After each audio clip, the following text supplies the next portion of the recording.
a mí me parecía, por lo que veníamos estudiando con algunos compañeros, que no había desarrollo posible sin Fuerzas Armadas, y por otro lado también tenía alguna relación con algunos militares y era como que era otro mundo y ellos nos veían como de otro mundo. Y bueno, nada, me metí en la escuela de guerra hace un montón que la quería hacer, desde muchos años antes. Y en la escuela estaban esa maestría, la de historia militar, y había otra más que no me acuerdo. Y estaba entre historia militar, que la verdad es que lo que me gustaba más, porque nada, yo soy re enfermo de las batallas Claro.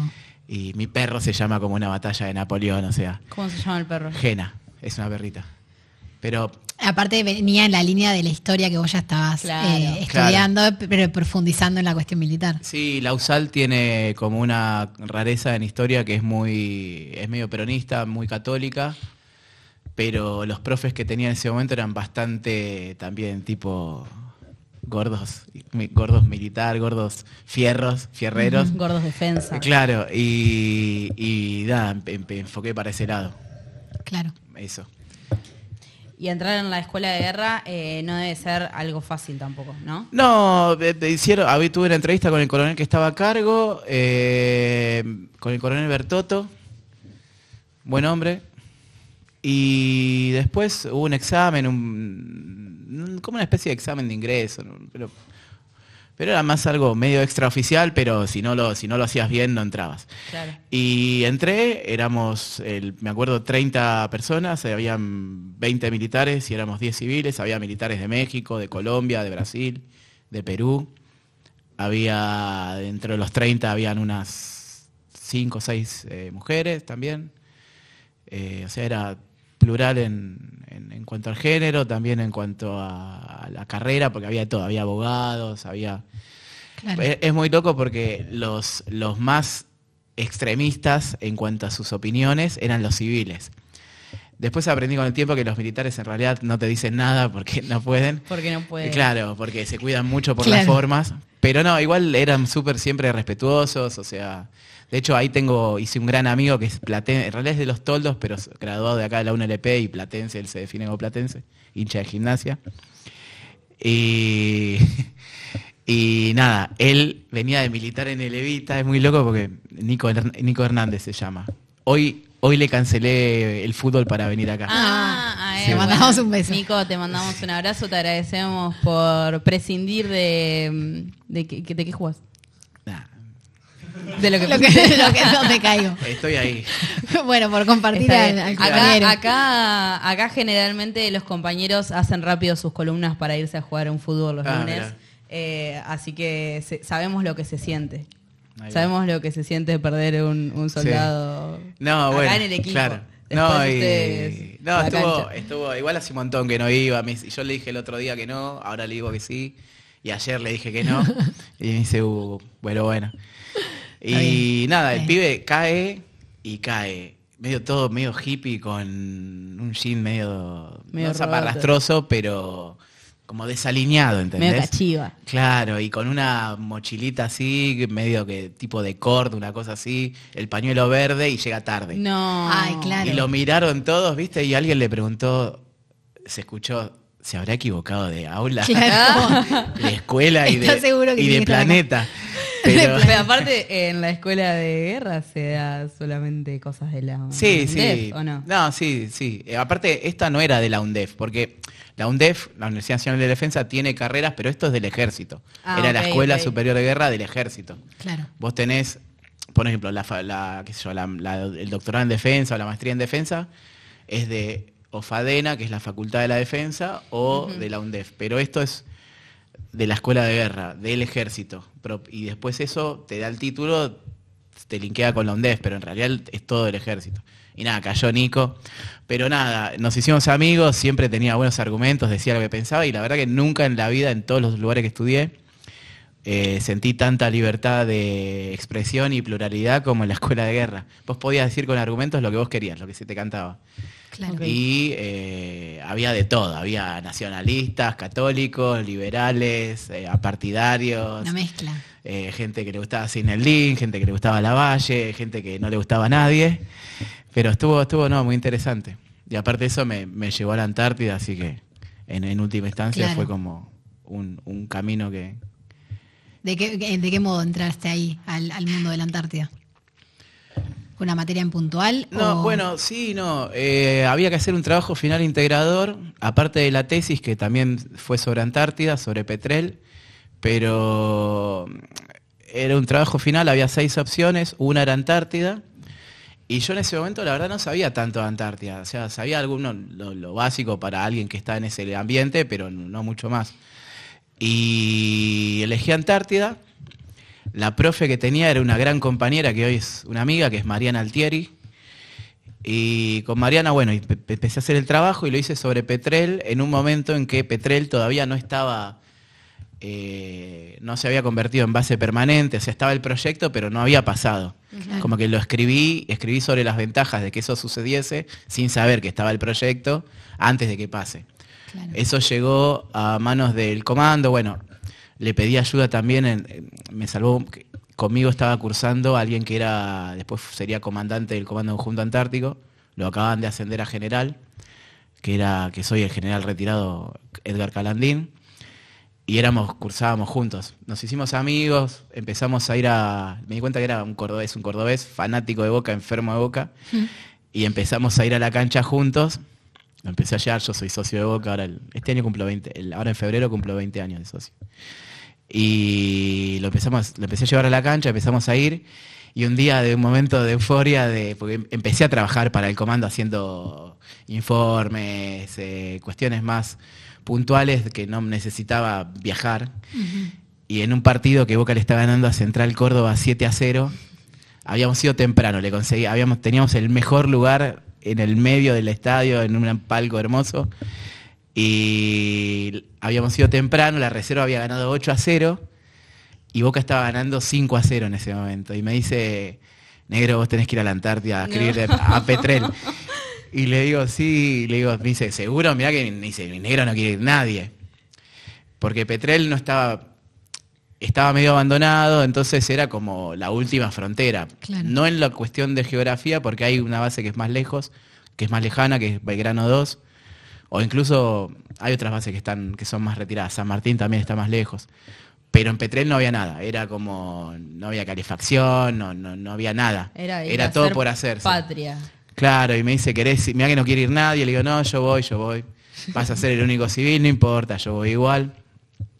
Y bueno, ahí empezó y terminé yendo, y como me fue bien, tanto lo que tenía que hacer como en la convivencia, como en el trabajo diario, pude después seguir yendo y ya directamente vinculado en forma directa con el comando. Claro. Para pasar a algo que está sucediendo actualmente y que viene pasando en la Argentina desde, se podrá decir, desde la vuelta de la democracia, que es la poca distribución de plata que se le da a la defensa nacional, y que en el último tiempo, con la llegada del gobierno de Javier Milei, con un pequeño porcentaje de ascenso que tuvo durante la gestión de Tayana con Alberto Fernández, vemos que hay un Ministerio de Defensa y unas Fuerzas Armadas completamente desguazadas. Quería preguntarte sobre eso y sobre lo que significa que hoy esas fuerzas estén siendo vaciadas. Bueno, tener unas Fuerzas Armadas débiles atenta contra la democracia. Eso es lo primero que hay para decir, porque nosotros las necesitamos para generar, tienen la ley de defensa dice que ellas son una herramienta, el instrumento militar, para hacer valer, cuidar la integridad tanto de nuestro territorio como de nuestros conciudadanos, o sea, de los argentinos y argentinas. Uh-huh. Y tiene dos formas de hacer eso, a través del poder de disuasión y a través de la acción efectiva. O sea, la acción efectiva es ir a la guerra, y lo más común es lo que menos pasa, la guerra es muy poco frecuente, ¿no? De hecho, en los últimos 120 años tuvimos una sola guerra. Lo que más sucede es el poder de disuasión, que eso sucede todo el tiempo. O sea, por algo los ejércitos existen en todos los países independientes. No hay ni un solo país que sea independiente y que no tenga fuerzas armadas. Y el poder de disuasión fortalece la posibilidad y la capacidad de negociación de los gobiernos del respectivo Estado que la sostiene. No sé, de negociaciones económicas, geopolíticas, tratados bilaterales, más en este mundo multipolar que se está reordenando, que estamos viendo para dónde arranca cada país, con nuevas alianzas regionales, subregionales, globales. No tener fuerzas armadas te vuelve débil.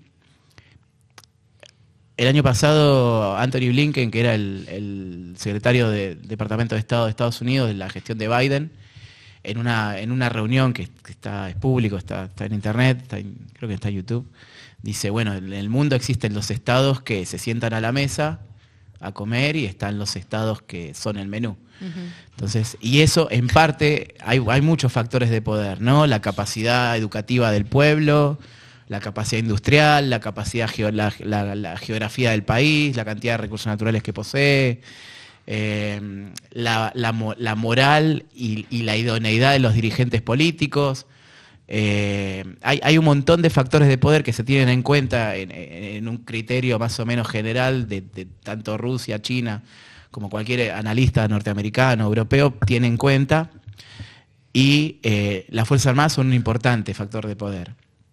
Nosotros en este momento estamos bastante mal en casi todos, entonces este problema, las Fuerzas Armadas es algo serio, y es como vos decís, desde el regreso de la democracia que ha habido una desinversión sostenida y constante en cuanto a a su presupuesto, tipo, no tienen ni uniformes, de hecho a veces había formaciones y se permitía que vinieran con el uniforme que pudieran porque no tenían el de gala. Hay un montón de detalles de lo que implica ser militar que no está cubierto por el Estado y que genera una debilidad extrema para la nación, ¿no? Nosotros no nos damos cuenta porque por ahí no es un bien tangible la defensa, o sea, no es que es el agua o la luz, o no sé, la comida del pueblo. Pero es súper necesario. Claro. ¿Y cómo explicarías o responderías a la cuestión de, bueno, no hay inversión o no invertimos porque no hay un conflicto latente explícito, ¿no? Así como vos decís, que se vea, que sea tangible. Está un poco esa justificación de, bueno, no invertimos porque total, no tenemos tanta necesidad como otros países. Bueno, en realidad yo le diría si alguien dice algo así, que lo hacen, muchos políticos dicen eso. Sí, que miren nuestro mapa, porque de hecho la Argentina es el único país del continente sudamericano que tiene un territorio ocupado, usurpado, invadido. No le pasa a Bolivia, no le pasa a Perú, ni a Brasil, ni a Guyana. Bueno, Venezuela tiene un conflicto ahí con el Esequibo y también con Estados Unidos, por eso el presupuesto de Venezuela en defensa es altísimo, pero claro. Colombia también tiene un problema, pero Colombia está en un 3 y algo. Sí, tenemos para pasar los porcentajes que tienen por cada región, que el de Venezuela andan los 3 y pico, ¿no? Sí, Colombia y Venezuela son los más altos. Bueno, y la Argentina tiene un porcentaje de... Ahí está. Bueno, eso que vemos ahí, que ven ahí, es el... Primero que hay una cuestión que es a nivel global, el mundo entero se está rearmando. Después podemos discutir, obviamente, y es necesario discutir para qué se está rearmando el mundo, ¿no? Uh-huh. Ahora... si ustedes ven, el gráfico hacia la derecha va avanzando en años, el último año, 2024, esto es un gráfico tomado del CIPRI, que es el observatorio, es un observatorio sueco que se encarga de generar estadísticas respecto a los estados y su manejo de las armas, compra, venta, uh-huh. Presupuesto invertido, etcétera.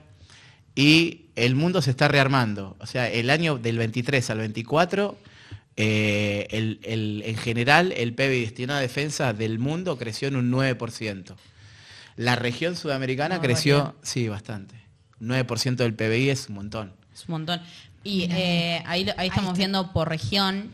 Bueno, ahí tienen, esto también es del CIPRI, la Argentina está en un 0,5, 0,6. Es como, es el más bajo de la región. Qué alto el de Uruguay.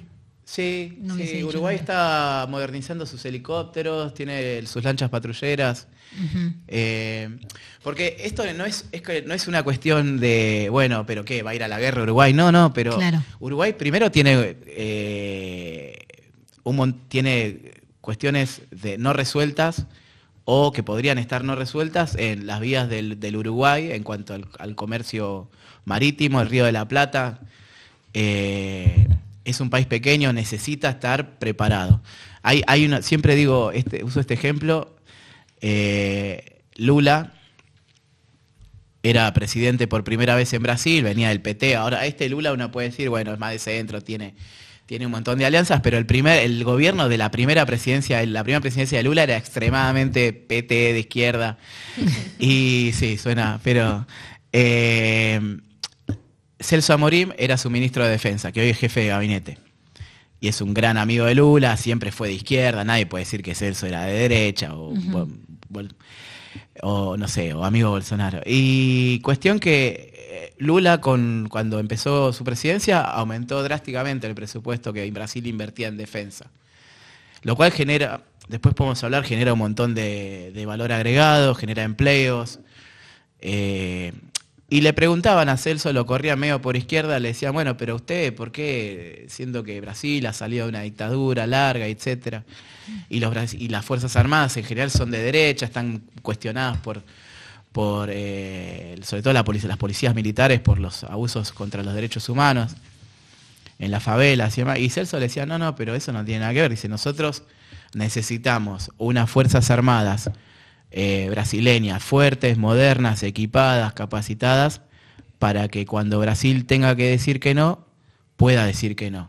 Entonces, por eso esos países todos tienen al menos 1,5. Chile está modernizando sus barcos, está viendo la posibilidad de comprar aviones de combate nuevos, tiene los F-16 que vamos a tener nosotros y está buscando algunos otros. Colombia lo mismo, Venezuela se está modernizando. O sea, el mundo avanza porque estamos como dije al principio, en un reordenamiento mundial donde hay guerras y conflictos por recursos naturales que a veces surgen de la nada. Hoy estamos en paz. Ucrania está en guerra desde 2014, pero nadie pensaba que iba a haber una invasión rusa a gran escala en el 2022, nadie lo pensaba en el 2020.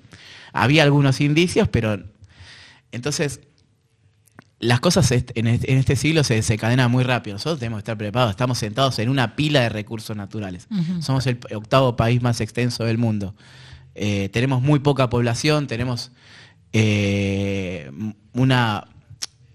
un geopolítico argentino que es Kutujian. Recomiendo su libro, que no lo traje, porque lo traigo siempre ya. Creo que la última vez que vine a La Plata ya lo había recomendado. Sí. Que el tipo dice que el Atlántico Sur es como el vientre blando de la Argentina. El vientre blando se usa, es una expresión militar para debilidad, porque vos tenés, no sé, el puerco espín, va todo lleno de púas, claro, lo das vuelta y la pancita blandita. Se refiere a eso, el cocodrilo, lo das vuelta, la pancita blandita. Ay, no.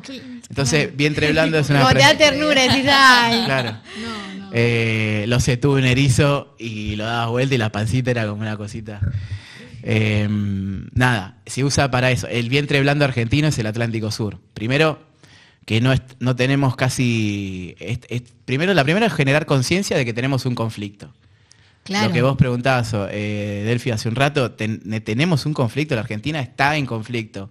Hoy que es 15, 16 de septiembre. Hoy es 15 de septiembre. Hay un montón de barcos que nos están robando pescado, nos están robando krill, calamar, austromerluza. Hay gente que está planeando explotar nuestro petróleo este año y están sostenidos todo ese esfuerzo económico en una base, en una espalda militar.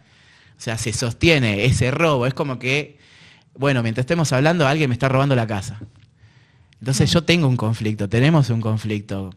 Hay como una ceguera que creo que tiene que ver con tanto militar, incluso militar, como político, civil, de bueno, no existe, no hablemos del tema como para no tener que generar y ponernos a trabajar. Claro. Porque, y esto es así, hay muchos militares que como ellos te dicen, nosotros nunca... están totalmente resignados a la vida que es como corresponde, a la subordinación al poder civil político nacional.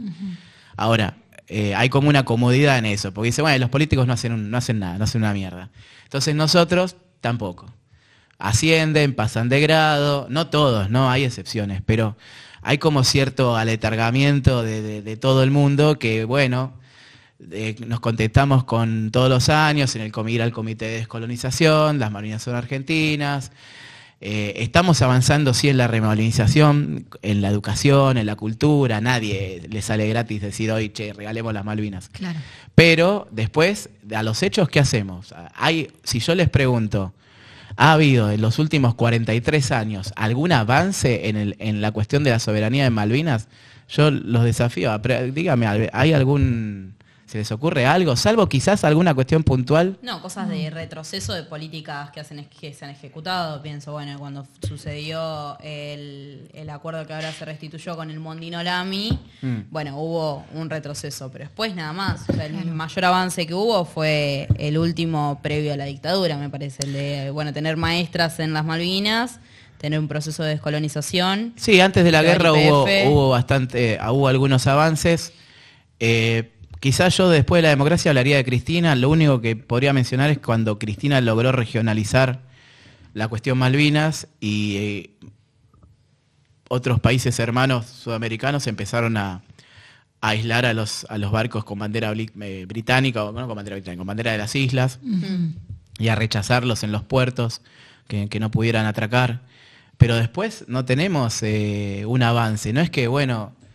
Gran Bretaña se sienta a negociar algo, no solo no avanzamos, sino que ellos fortalecen el status quo, militarizan cada vez más la región y nosotros nos contestamos, o sea, estamos o muy mal o mal, normal, un camino sin recuperación, sin ningún avance, y a veces empeoramos. No sé, como Macri o con la gestión de Macri o la gestión de Milei, que firman acuerdos de cooperación. ¿Cómo vas a firmar un acuerdo de cooperación con un tipo que te está robando? Es como me usurpaste el quincho y después, che, no te veo. Lo usamos los miércoles o me lavas las cosas cuando las uses. No, o sea, te están robando. Y es un montón de plata para el que dice que no le importa o que es algo... Yo sé que la defensa es intangible, pero por ejemplo, el año pasado, esto lo dije acá cuando vine hace un mes a presentar el libro y la película de Juan Terranova, más o menos 1.300 millones de dólares sacaron el año pasado entre pesca ilegal y licencias otorgadas a las empresas pesqueras. Es un montón de plata, y si ustedes se ponen a pensar eso, 2024, 2023, 2022, es un montón de plata. Es un montón de Es plata. un montón de plata que es Argentina, que la estamos dejando de percibir. Recién venía para acá, acá iba en la avenida, no sé, un número, todas tienen números. Y se me acercan un montón, de los 3 semáforos que paré, en 2 se me acercaron nenitos a pedirme plata en la ventanilla. Y no puede ser, somos un país súper rico. Tenemos un montón de cuestiones, como diría un sociólogo, que es un fenómeno multicausal la pobreza. Sí. Pero una de esas razones es que hay un Estado extranjero que nos está choreando plata, recursos, y a la vez nos amenaza, porque también el conflicto no es solo el robo de recursos naturales, sino que es una amenaza constante, porque tenemos un enemigo que ya nos combatió en 1763, en 1806, 1807, 1838, 40, 45, en 1982, y tiene un montón de militares en alerta a solo 600 kilómetros de la costa americana nuestra, que nos disputa la Antártida, y nosotros no podemos hacer como si nada. Y la punta de lanza de intentar recuperar las Malvinas y disputar la Antártida es las Fuerzas Armadas, son las Fuerzas Armadas, es la defensa. No hay Antártida tampoco sin Fuerzas Armadas, los que van son los militares a morirse de frío. Entonces, es súper importante, es una pena que nuestro pueblo por ahora no lo entienda. De a poquito creo que va a ir cambiando eso, pero bueno, nada, eso. Ahí hay algo que decís que es sumamente importante y particularmente sobre las hipótesis de conflicto, que es esto, bueno, tenemos el 30% del territorio ocupado Y tenemos un constante tira y afloje también con los países limítrofes. Digo, Uruguay le permite a Inglaterra ir pasar por su puerto de Montevideo para ir a las Malvinas. Después, algo que hemos conversado muchas veces son los ejercicios militares que tiene Chile, y más allá de nosotros entender que son países autónomos y hacen lo que quieren, nosotros tenemos que formular una capacidad de que sea todo el Cono Sur el que nos acompañe en ese reclamo. ¿Qué crees que falta ahí, además de voluntad política? Sí, iba a decir eso. Es voluntad política. ¿Cómo le podemos exigir a Chile que no se alinee con los británicos si nosotros no hacemos nada y estamos totalmente subordinados a Estados Unidos, que es el principal aliado, ahora no en estos días, pero es históricamente el amigo número uno de Gran Bretaña? Lo ha dicho Churchill, lo ha dicho hace poco Tony Blair, Cameron. O sea, Estados Unidos y Gran Bretaña siempre han tenido una alianza. Nosotros estamos totalmente... ¿Qué pueden esperar? ¿Por qué le vamos a pedir a los brasileños o a los uruguayos que no acepten barcos de Malvinas si nosotros estamos habilitando un vuelo que va hacia Malvinas? Tenemos un radar inglés en Tolwyn, tenemos un acuerdo de cooperación de pesca con... Entonces, o tenemos una política consecuente, estable, de aislamiento y de tratar de obligarlos de fortalecimiento de nuestras capacidades a la vez que aislamos al enemigo, y en ese caso, súmense, pero si cada 4 años vamos a estar viendo, bueno, no, que vengan, los isleños son buenos, son amigos. Aceptar los viajes de la embajada, claro, entonces, conocer a los buenos vecinos de... Claro, entonces, ¿qué le puedes pedir a los chilenos? Que más encima, Chile tiene una cuestión histórica y geográfica. Hay muchos autores que dicen que a los humanos nos define la geografía también. Eso en parte es así. El argentino tiene alguna cosa, Estrada, que era un gran poeta, habla de la pampa húmeda y cómo eso influye en la extensión de la pampa, la inmensidad de la pampa, y cómo influye en la argentinidad. Y bueno, a Chile lo influye la geografía. Chile es muy angosto y... ¿No lo querías decir sin reírte? No, iba a ser una palabra que no va. Pero es muy angosto. Ellos son conscientes de la debilidad extrema que eso les genera a nivel militar. Por ejemplo, si la Argentina quisiese invadir Chile o atacar Chile, de hecho, el plan, la Operación Soberanía, que era la operación para atacar Chile en el año 78, estuvo a 4 horas de empezar a ser efectiva, era... avanzar rápidamente en el norte, en el centro chileno, y cortar al país en 2 y obligarlos a negociar, tomar las islas en el sur, avanzar, y eso tardaban, está bien, probablemente hubiese tardado más y hubiese sido una masacre de los lados, pero ellos en 1 hora los aviones están en el mar chileno, o sea, demoran media hora los aviones de combate. No es que, y para cruzar, vos vas en auto nomás y pasás de el Cristo Redentor, el túnel del Libertador, y en 1 hora y media, en 2 horas estás en la playa. Entonces, esa debilidad de estar tan cerca, sus centros de poder, sus centros de acción estratégicos, están muy cerca de la frontera, los vuelve muy defensivos y muy desconfiados. Y más encima la Argentina, en algún punto, algunas veces ha querido cruzar la cordillera de mala manera, de manera poco amistosa, entonces viven pensando en eso. O sea, lamentablemente... Salvo en la Antártida, quizás, que hay muchas instancias de cooperación y los militares chilenos antárticos tienen otra visión de nosotros, pero... Y hay un acuerdo mutuo del reconocimiento... Claro, Chile es el único país del mundo que nos reconoce soberanía en la Antártida, así como nosotros somos el único país del mundo que le reconoce soberanía en la Antártida a los chilenos.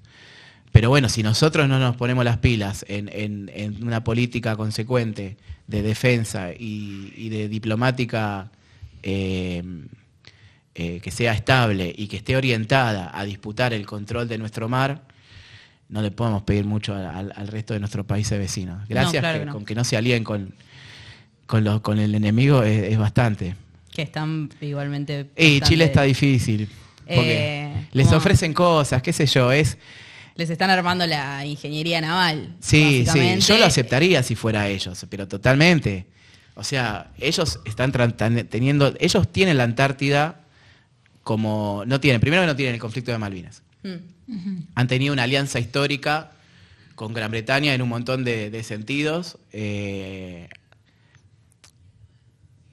Tienen una visión de la Antártida como futuro de la humanidad y como su futuro como nación. Boric ha viajado al Polo Sur, van a construir un muelle, planearon construir un muelle en Base Frey, que ha sido un muelle cortito igual, porque Base Frey yo conozco, y no tiene mucha capacidad por las instalaciones como están construidas y demás, para hacer un gran muelle, no va a recibir grandes barcos, pero es un intento, es un avance. Nosotros acabamos de cancelar el muelle que se iba a construir en Petrel. Uh-huh. Entonces, mientras el resto avanza, nosotros estamos quedados y nuestros militares están peor que nunca. Ahora ha habido varias notas que han salido con el informe de Francos, de Guillermo Franco, sobre cuánta gente se está yendo de baja en las fuerzas, cuánto cobran. Creo que tenemos que discutir esas cuestiones para al menos que por ahí el mundo académico, el mundo más que le interesa estas cosas, más que el campo popular, pueda tenerlos en cuenta, porque son importantes y tenemos que tener en cuenta la educación, la salud, pero también la defensa no se puede descuidar. No se puede relegar. En el chat hay un montón de preguntas. Primero, Aye pregunta si crees que la soberanía antártica de Argentina está en peligro en el contexto actual. Sí, por ahora nos salva un poco el Tratado Antártico. En su momento nos perjudicaba porque la Argentina era una potencia en la Antártida. Creo que si hubiese estado Perón no lo hubiese firmado. Pero bueno, había un radical gobernando. Nos respalda ahora. Sí, ahora nos salva. Claro. Porque con factor de poder cero estamos fritos. Incluso con Chile. Tenemos con Chile algunas ventajas comparativas. La ventaja de Argentina en la Antártida es que estamos muy cerca. Uh-huh. Esto lo digo siempre y es verdad, estamos a 1000 kilómetros y... Somos el país, o sea, el continente, la parte continental más cercana. Claro, hay todo el mundo. Claro, hay 4 puertas de entrada a la Antártida. Está el sector americano, está Sudáfrica, está... Australia. Sí, en Nueva Zelanda, en la isla de Tasmania hay una ciudad... no importa, hay una entrada en la isla de Tasmania, es el punto más cercano de ese continente, de Oceanía. Y nosotros somos los más cercanos, es la de más fácil acceso. Y tenemos una presencia ininterrumpida. Hace 121 años, tenemos también la mayor cantidad de bases, la mayor cantidad de personal invernando en ese momento, tenemos un montón de hitos históricos, pero ahora estamos bastante retrasados en cuanto a la diplomacia científica, en cuanto al aprovechamiento del turismo, de la logística. No estamos desaprovechando la capacidad logística. Si hoy se rompiese el Tratado Antártico, que aprovecho del tratado no se vence, el Tratado Antártico original podía modificarse a partir de 1991. ¿Sí? 30 años le daban. Desde el 91. Desde el 61. Desde el 61. Hasta el 91. A partir del 91 cualquier estado hoy podría mañana no, porque tendría que haber una reunión consultiva, pero en este año que pasó, en junio en Italia, se hizo la reunión consultiva del 2025 y podrían haber dicho, yo quiero explotar petróleo. Bueno, ahora ¿qué pasó? En el 98 entró en vigencia el Protocolo de Madrid, que es un tratado, un segundo tratado, no es un anexo, es otra cosa, un protocolo, tiene algunas características por ser protocolo distintas a lo que tiene un tratado, pero igual eso se puede revisar a partir del 2048. Ese protocolo sí habla del petróleo, de los de explotaciones extractivistas, etc. Pero puede pasar que una potencia se salga del tratado y diga, la verdad que me salgo del tratado. Hace poco hubo revuelo porque Irán dijo que iba a poner una base en la Antártida sin entrar en el tratado, sin firmarlo. No puede. Poder puede, yo puedo hacer lo que quiera, no hay poder de policía. ¿Qué va a ir? ¿Un policía multinacional? Es un tratado de paz. Claro, pero no hay una policía, no es que ponerle que Irán, no sé, va y quiere poner una base al lado de Esperanza. Habrá reclamos, sanciones, quejas airadas en alguna tribu. En la ONU, gente revoleando la mano. Claro, pero el tipo van a ir y que no hay nadie que vaya con un fierro y ponga un barco, un destructor y diga, Irán, vos no podés instalarte acá. Porque el tratado no tiene poder de policía. Entonces, cuando alguien se quiera salir del tratado, simplemente se sale. Es lo mismo que el tratado de proliferación de no proliferación de armas nucleares. Estados Unidos se salió, Rusia no lo firmó y siguen haciendo armas. nucleares. Y el resto, la Argentina, como buenos boludos y subordinados, sí lo tenemos firmado. Y acá lo banco. Juan Grabois una vez dijo que la Argentina debería, bueno, esto es polémico, la Argentina debería tener una bomba atómica. Lo dijo él, no lo dije yo. Yo lo banco igual. Está bien. Deberíamos tener, no sé, 20, bueno, no importa. Deberíamos tener capacidad de nuclear, poder responder sí. y de poder responder a un ataque. Porque no es para ir a la guerra, o sea, es por una capacidad de disuasión. Sí, y es aparte es la única forma de recuperar, la única forma de obligar a los ingleses a negociar, a sentarse a negociar por Malvinas. Claro. Es que obligarlos a que gasten más. ¿Por qué? Porque, primero, antes que nada, son buenos comerciantes. Piratas para unos, comerciantes depende del punto de vista que se lo mire, pero son muy buenos en eso. Y hay dos cosas que tienen en contra si se empiezan a tener que gastar. La primera es que la plata es finita, o sea, el dinero tiene un límite. Uh-huh. Ellos tienen un presupuesto que en este momento son 75.000 millones de dólares para la defensa. Nosotros tenemos un presupuesto de 4.000. Yo lo que digo es que hay que triplicar o cuadruplicar a llegar al menos 15.000 millones de dólares por año, ¿no? Ahora vos decís, bueno, igual estamos a años luz, pero ellos no le dedican todo a las Malvinas. De hecho, le dedican un pedacito nomás. Si ustedes leen este libro, por ejemplo, que recomiendo, que es Royal Navy 2.0, punta de lanza para una Gran Bretaña global, es del capitán de corbeta Coso. Coso, sí, Matías Coso. No, el tía Cosa, pero... es de Publicaciones Navales, es muy bueno, lo recomiendo siempre porque te relata en qué andan los ingleses, en qué anda la Armada Británica y a dónde apuntan. Esto, igual hay algunas cosas que se pueden leer en internet, que ellos tienen una estrategia geopolítica, que esto es otro, nosotros nos debemos dar una directriz geopolítica. Bueno, tenemos alguna cosa con la DPDN, que es la Dirección para la Política de Defensa Nacional, o la Ley de Defensa, el Libro Blanco argentino, bueno, a dónde tiene que apuntar la defensa, pero tenemos que actualizarlo. Ellos sacaron algo que es Global Britain 40, que es a dónde va a apuntar Gran Bretaña para el 2040. ¿Qué es lo que queremos? Bueno, ellos como que quieren volver a ser un imperio, pero apuntando hacia la disputa del Océano Índico, donde ellos creen que va a estar la cuestión a nivel general de disputa mundial, disputándoselo a China, aliados a Estados Unidos, ¿no? China y Rusia contra Estados Unidos y Gran Bretaña, y a la vez en el continente disputan con Rusia, en tierra. Entonces, no tienen tanta guita para llevar a Malvinas. Y aparte nadie, su población no tiene idea de Malvinas. Claro. Hay un montón de encuestas que muestran que no saben dónde quedan, que le daría lo mismo si volvieran a ser argentinas, etcétera, etcétera. Entonces, si empiezan a gastar, tienen que justificar. ¿Cómo le dicen a la gente que está perdiendo su laburo en Manchester, porque también tienen políticas liberales igual que acá, que están destinando guita a unas islas que nadie conoce? Entonces... Y que frente encima, a la que no ven un ataque claro, posible, digamos, no nos ven. pero, y que además para... no hay ingleses viviendo, no hay ingleses precisamente viviendo. No, es una en colonia, Malvinas. es una colonia. O sea, piensen que el Malvinas está a la misma altura de Río Grande. Río Grande hoy tiene 200.000 habitantes. Hace 50 años, 70 años tenía, no sé, 10.000. Malvinas hace 70 años tenía 3.000 habitantes, ahora ¿cuántos tiene? 3.000 también, y 1.500 son militares. Es una colonia, o sea, no prospera, no fructifica, no crece el comercio. Cuando hablamos de vecinos, o sea, que el concurso inglés o algunos influencers o gente de los medios y paya que habla, no, los vecinos, los isleños.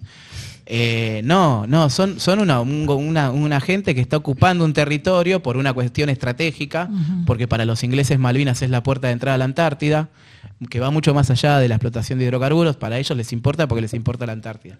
Entonces, hay que invertir. Por eso, sí, corre peligro, volviendo a lo anterior, me fui al carajo por las ramas, corre peligro la Antártida si nosotros seguimos desinvirtiendo en defensa, en el desarrollo científico-tecnológico también, porque no solo hay Antártida, no hay Antártida sin militares, no hay Antártida sin científicos del CONICET, sin proyectos del Instituto Antártico, que es todo ciencia, sin desarrollo industrial, porque la Antártida es un lugar muy hostil, necesitas materiales especiales, necesitas vehículos, herramientas, insumos, que lo puede dar el desarrollo industrial nacional, pero que si eso no lo fomentamos, nos vamos a quedar atrás. Completamente. Se nos está terminando el tiempo, pero yo quería preguntar, voy a utilizar una pregunta del chat para preguntarte algo que preguntaba Belu ahí, que qué se puede hacer desde el campo popular para hacer una revisión de la mirada hacia las Fuerzas Armadas, especialmente en términos de una reconciliación con la existencia de las Fuerzas Armadas, cuando sucede que muchos compañeros y muchas organizaciones militantes dicen, no, ¿para qué le vas a dar plata a la defensa a los militares que desaparecieron compañeros y qué sé yo? Y siempre retomando la idea de, bueno, el único rol ha sido estar en contra del pueblo. Bueno, hay tres cosas. Los mayores avances en cuestiones industriales, científicas y nacionales han sido obra de militares. Baldrich, Mosconi, Savio, Perón. Que es peronista y no le gustan los militares, nada, Perón era militar. O sea, tengo un montón de militar. Perón tenía gorra, le decían mi general, se cuadraban. Claro. Eso es una cosa. La segunda, lo que pasó, Néstor se encargó de juzgar a los genocidas, están presos, hay que buscar para los que quedan vivos que no salgan. Ahora, fue hace 43 años, mi jefe, el general Calandín, que tenía 40 años de servicio, arrancó casi 40 años de servicio en el 87. O sea, no estaba ya, y era el más viejo de todos, por ejemplo, de todo el Comando Conjunto Antártico. Es otro ejército. Lo que podemos hacer desde el campo popular primero es informarnos sobre cuál es el objetivo de las Fuerzas Armadas, para qué están. Primero, diferenciarlos con las Fuerzas de Seguridad. Porque a veces te dicen, no, le están pegando a los jubilados. No, hermano, el que le está pegando a los jubilados es la policía. Claro. El que, en todo caso, las Fuerzas de Seguridad, policía, gendarmería y prefectura son las que interactúan de mala manera con el ciudadano. Claro. En todo caso, ahora empezaron a tener, a partir de una nueva legislación, incidencia en jurisdicción interior. Sí, en el norte, en las fronteras, lo cual está mal porque si nosotros no damos la discusión de defensa y seguridad, se la agarra el otro lado, el enemigo interno. Entonces, los liberales te dicen que las Fuerzas Armadas son una policía más sofisticada y que tienen que estar para reprimir al enemigo, al terrorismo interno, etcétera. Y es un problema, porque ¿a quién nos va a reprimir? A nosotros. Y segundo, que no es la función, las debilitas, porque las achicás, las volvés una policía con otro uniforme. Le sacás, en vez de comprarle un tanque que lo necesita o un radar, le comprás una taser o un bastón para pegarle a un jubilado. Entonces, claro, entonces eso es lo primero, informarse y también exigirle a nuestros dirigentes que actúen en consecuencia. Nuestros dirigentes se supone que son nacionalistas, que hablan de soberanía. El peronismo habla de soberanía, de la bandera, de la patria. Todas palabras que son vacías, salvo que empiecen a realmente a darle contenido y fondo a esas cuestiones. Entonces, si exijámosle a nuestros dirigentes que sean, bueno, ¿y qué vas a hacer con la política de defensa? ¿Qué vas a hacer con los militares, con la obra social? ¿Y el Atlántico Sur? ¿Y los radares? Y la Argentina no tiene submarinos desde Lara a San Juan, no compra insumos hace muchos años, no está radarizada en su totalidad. Bueno, fábricas militares está completamente desguazada. Sí. Entonces, hay mucho para hacer. Lo bueno de la Argentina es que, siempre lo digo, es que está todo por hacerse, ¿no? Lamentablemente pasan los años y sigue estando todo por hacerse, claro. Pero también es una oportunidad porque hay mucho que se puede mejorar. Y nosotros, o los que están viendo que son militantes del campo popular o interesados en que la Argentina le vaya bien, esta también es una arista para que la Argentina le vaya bien, que necesita mucho desarrollo.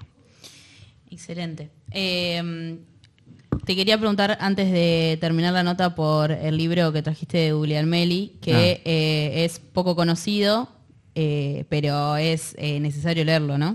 Sí, lo traje, más que hay muy pocos, no sé si lo van a poder, pero si lo consiguen, Guglielmelli es uno de los últimos militares que escribió al respecto, geopolítica y de estrategia, a la hora de pensar con estrategia. Estos salían en una serie de cuadernos, de revistas, que se llama la serie Pensar con Estrategia, que sacaba las Fuerzas Armadas, y habla de la Argentina en su desde un punto de vista argentino situado, habla de orientar las capacidades de defensa, industriales, científicas, de la población, educativas, a formar una Argentina fuerte, independiente. Lo junto mucho con... Hay un pensador argentino geopolítico que es Gullo, y ya termino, él hablaba del umbral de poder, ¿no? Que la Argentina, para que se pueda desarrollar, tiene que llegar a cierto umbral de poder, y da ejemplos de que China, Gran Bretaña, Alemania, Japón, Estados Unidos, en algún punto eran subordinados a algo y llegaron a cierto punto de umbral, a una línea de poder con un gran impulso estatal y un esfuerzo de toda la población, y llegaron a desarrollarse. Bueno, nosotros esto no va a ser fácil, no es fácil. El desarrollo nacional lleva sacrificio. Todos los países del mundo que llegaron a cierta independencia les costó un montón. Nosotros mismos, para ser independientes, costó un montón. A veces pensamos en San Martín, el cruce de los Andes, y como algo medio limpio, ¿no? Medio aséptico, pero en realidad miles de muertos, pueblos despoblados, las provincias quedaron vacías. Murió un montón de gente para que la Argentina fuera independiente. Y hubo mucha pobreza, entonces siempre cuesta, pero no queda otra, si no vamos a terminar vamos camino a una subordinación de ser un país centroamericano, pero con la diferencia que tenemos una capacidad de recursos y humana sobre todo. Si hay algo, lo mejor que tiene Argentina, a pesar de lo que dicen muchos, para mí son los argentinos y las argentinas. Nosotros necesitamos darle un uso a esa potencialidad, y por eso estos libros, o esta gente que pensó antes que nosotros, cómo llevar a cabo ese camino, vale la pena leerlo. Agrego ahí que si no lo consiguen físico, hay un repositorio digital de Guglielmelli que tiene todos sus libros publicados para descargar en PDF. Sí, creo que la cuenta de Instagram lo buscan como Guglielmelli y va a aparecer. Ah, sí, en Instagram subieron eso, creo que no sé si son familiares de Guglielmelli. Sí. Mirá, excelente. Sí, está buenísimo eso. Este sábado me dieron permiso para tirar el chivo. Ah, ¿sí? Vamos a hablar un poco de defensa, de Antártida. Está todo relacionado igual, ¿no? Claro, todo se vincula. Pero sí, vamos a estar ahí con vos, Ari, y con el Loco Malvinas, a.k.a. Juan Rattenbach. Con el Gordo Malvinas. Sí, hablando de... No, y el Grito del Sur está bueno porque es un medio que la viene peleándose un montón, que ha llegado a cierto nivel de conocimiento importante, con mucho trabajo, mucho sacrificio, y siempre están interesados en estas cuestiones, y me parece que va a ser una buena fiesta. Va a ser una buena fiesta. Aparte, estuvieron en Malvinas, van a estar... va a haber barra popular, va a haber proyecciones de imagen inéditas de Malvinas, porque los compañeros fueron a Malvinas este verano, estuvieron haciendo un montón de audiovisuales que pueden ir a buscar al Grito del Sur, y también va a haber, va a estar la revista La Carlos de los compañeros de la revista. Tierra Roja. De Tierra Roja, y celebrando los 13 años del Grito, así que vamos a estar ahí. Es el sábado 20 de septiembre, desde las 18 horas hasta que salga el sol, o no sé, hasta que nos echen. Sí, supongo que hasta que nos echen, porque tienen un horario de finalización, pero... Tienen un horario de finalización, pero como todas las cosas que tienen un horario de finalización, se puede... Es tentativo. Sí, es tentativo. Depende de la manija de la noche. Claro, exactamente. Es en la Ciudad Autónoma de Buenos Aires, así que ahí estaremos tomándonos el plaza para ir al territorio capitalino. Porteño, sí. David, muchas gracias por haber venido. No, por favor, gracias por la invitación. Bien? Sí, súper bien. Bueno, no lo estamos presionando para decirlo lo contrario. Claro. No, hasta había medialunas y todo, que ahora voy a comer, así que no. Bien. ¿Te dejaron en esta mini pausita? Sí. Yo tampoco comí, chicos. Vamos a hacer una breve pausa porque ahora venimos con alguna columna en por dos, porque nos hemos quedado con media hora. Porque Máximo nos gusta nivel. mucho charlar. Así que gracias, David, y nos vemos el sábado. Hasta el sábado.